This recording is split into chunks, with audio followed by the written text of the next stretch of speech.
মুসা নবী একদিন আল্লাহর কাছে কয়, আল্লাহ ফেরাউনে তো জ্বালান জ্বালায়, তুমি কি ফেরাউনকে গজব দিয়া ধ্বংস করতে পারো না? আমার আল্লাহ কয়, মুসা আমি ফেরাউনকে 4টা কারণে গজব দেই না। কয় কারণে? ফেরাউনকে 4টা কারণে গজব দেই না। 1 নম্বর কারণ হলো, রে মুসা, সারাদিন ফেরাউন বলে আমি খোদা, আর রাত যখন হয়ে যায় জঙ্গলে যায় করলাম আমি জানি তুমি খোদা, আমি খোদা না, কিন্তু আমারে মানুষ খোদা কইলে ভালো লাগে, খোদা কইলে ভালো লাগে। প্রভু তাই তুমি বিরক্ত হইয়া আমার উপর গজব দিও না। আল্লাহ বলে, মুসা রে, ওই ফেরাউনে রাত্রির দুয়ার কারণে আমি আল্লাহ তার উপর গজব দেই না।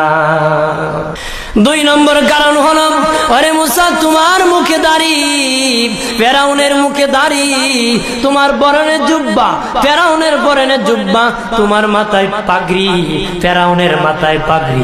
আমি যদি গজব দিই, জুব্বার বেজ্জতি হবে, পাগড়ির বেজ্জতি হবে, দাড়ির বেজ্জতি হবে।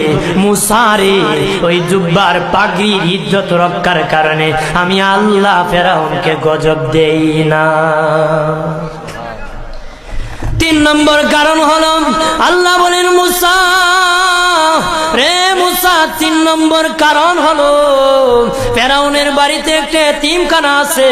প্রতিদিন দুপুর বেলায় এতিমরা ফেরাউনের বাড়িতে মেহমানদারি করে। তারা খাওয়ার পরে আমি আল্লাহর কাছে দোয়া করে, আল্লাহ তুমি যদি গুসা হয়ে ফেরাউনকে গজব দিয়ে ধ্বংস করে দাও, আমরা এতিমকে কে খাওয়াইবে রে আল্লাহ, আমাদের দুয়ার বরকতে ফেরাউনকে গজব দিও না। আল্লাহ বলে, মুসা রে, এতিমের দুয়ার কারণে আমি আল্লাহ গজব দেই না।